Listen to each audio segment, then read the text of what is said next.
In 2013, the Supreme Court struck down a key provision in the Voting Rights Act. This provision held states with a history of racially discriminatory laws to judicial review before they enacted new voting regulations.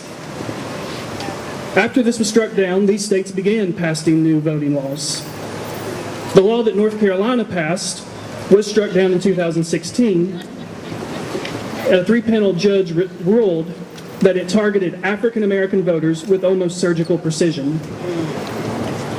And before 2006, no state required a photo ID to be provided to vote. Today, 34 states have some form of voter ID laws on the books. They're also passing laws to cut short early voting hours and days and getting rid of mail-in ballots. They say this is to combat voter fraud, but they cannot show the evidence of it happening on the widespread scale they say it is. In 2015, the state of Alabama closed 31 DMVs across the state. Of the 10 counties with the highest non-white voters, the state closed 8 and left them without DMVs entirely.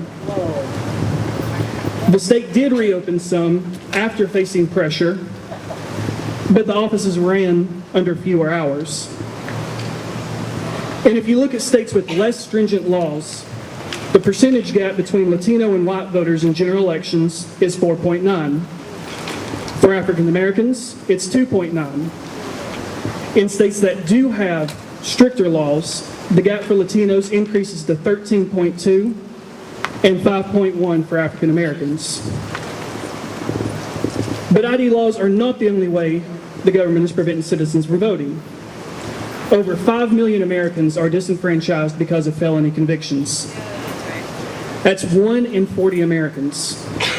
And for African Americans, that's 1 in 13. And the rate continues to rise.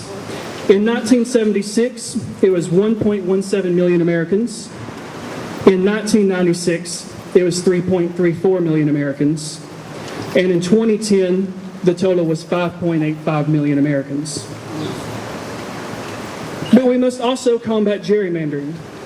If the party in power can draw the lines, they can keep themselves in office. The state of Ohio, Republicans won 52% of the vote, but won 12 seats compared to the Democrats' 4. In Pennsylvania, they won 49.2% of the vote, but won 13 seats to the Democrats' 4. And in Virginia, they won 51% of the vote, but won 8 seats to the Democrats' 3. And it's not only the politicians we have to contend with. In 1976, the Supreme Court ruled that money equals speech.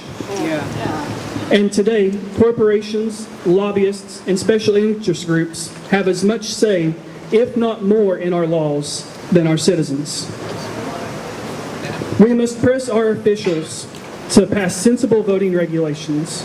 We must press them to give back the right to vote to citizens who have served their time. We must press them to have an independent, nonpartisan council to draw voting districts. And we must press them to get money out of politics. They will hear our voices. They will see our protests. We are building a national movement. But change is not a sprint to the finish. It is a marathon. And we must be steadfast in our resolve and continue to fight to push for change. Thank you.